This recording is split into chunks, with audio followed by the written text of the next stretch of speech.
Alright guys, welcome back. Maldito rides. Buti na lang hindi ko buti na lang in-off ko kanina. Grabe yung traffic, brother. Tamo 1 hour from, ewan ko anong lugar yun, basta dalawang bayan lang yun eh. Pero grabe yung traffic niya kasi nga is ang dami simenteryo. Pakunti naman yung naluwas eh. Konti nga lang yung nakasabay ko ng mga rider eh. Kaya lang, oh wow, sorry for that bro. Yun ang mahirap eh, pagka na-accidente ka dito sa part na to is, siyempre kung wala kang perang pang record ng sasakyan mo, automatic yan, iwan mo na lang yun dyan. Oh yeah, yan ang pinakamahirap. 54.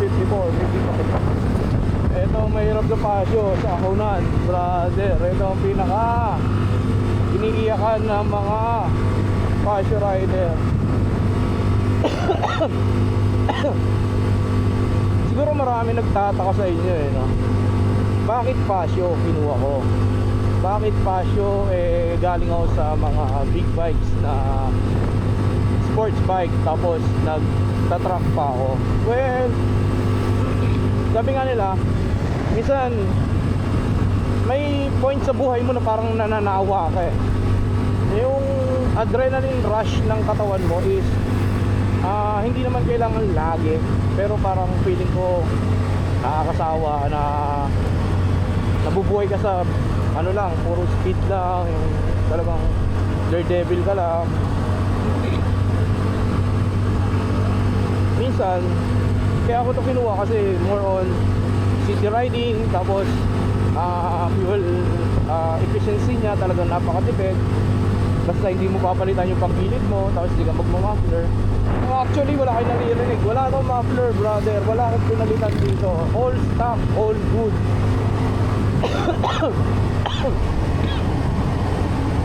Kasi hindi ko lang magets kasi minsan eh, yung mga naka-classic na motor like ito, Pasio, Vespa, what is the new Suzuki yung sinasabi nila.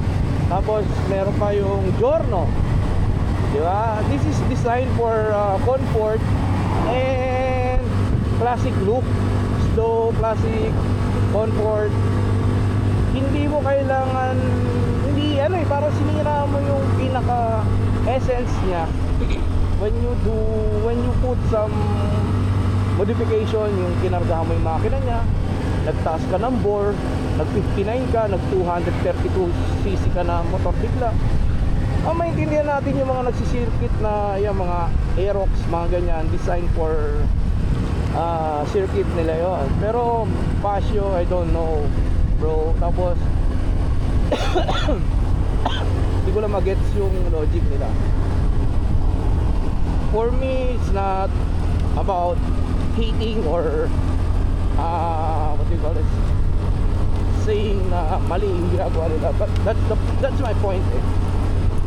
That's my opinion pala, not my point. That's my opinion, and everybody has entitled on their own opinion eh.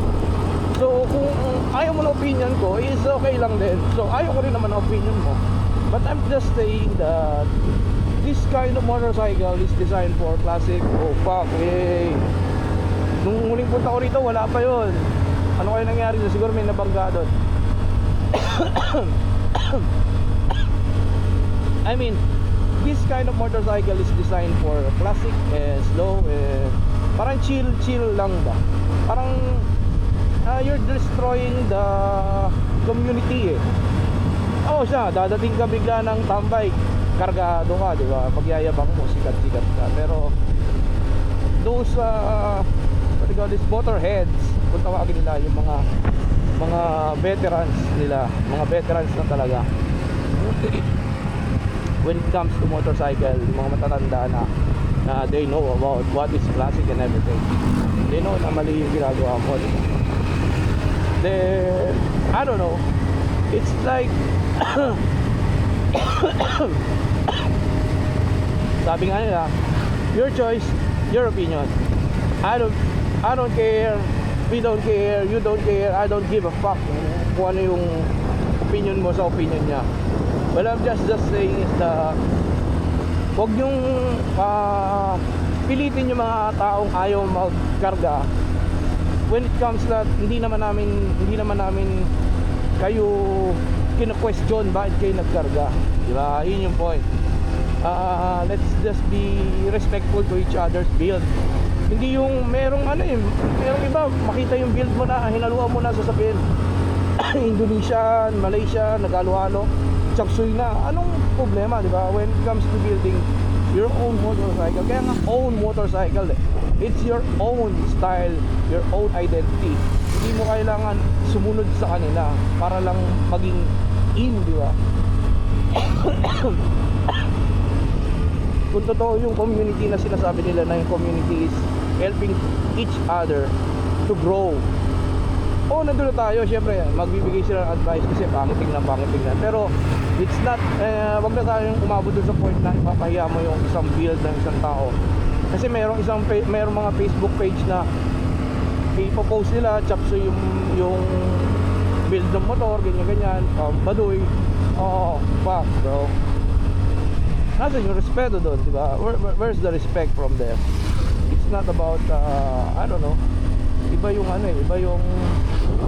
sense ng yung mindset ng mga yun gusto nila sila lang, di ba?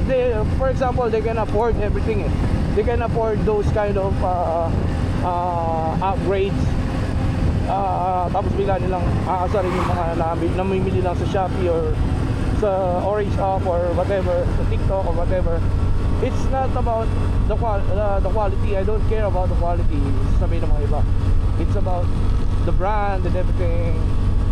What the fuck are you talking about, bro? It's all about respect and build.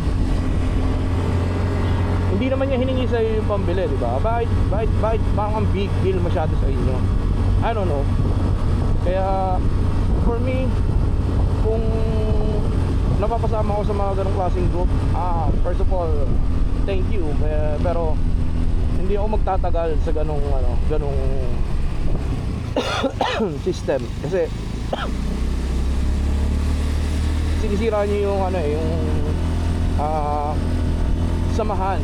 It's not about, hindi kayo nagbi-build ng brotherhood you're building something like, hindi siya brotherhood kung totoo siya, and sorry siya bullying na siya.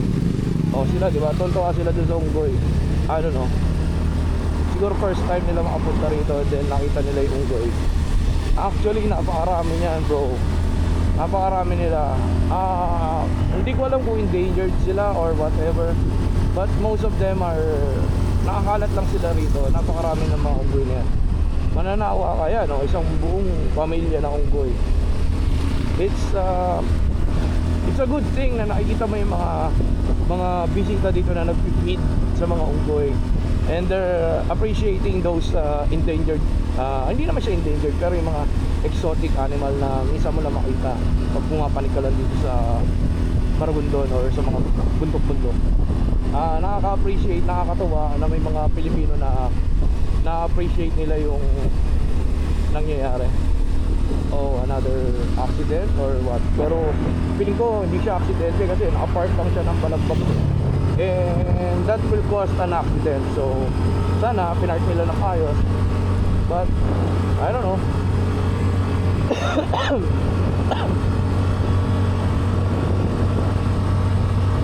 So dito sa journey ko, guys, malapit na tayo sa Kibian Tunnel. So siguro hindi ko na papatayin yung camera, papatayin ko na lang siya. Papatayin ko na lang siya, tapos mamaya na lang uli natin yun pag doon tayo sa Kibian, kasi medyo malayo-layo pa to So guys, hello. So guys, bear with me, and mamaya na uli tayo magkita-kita. Thank you.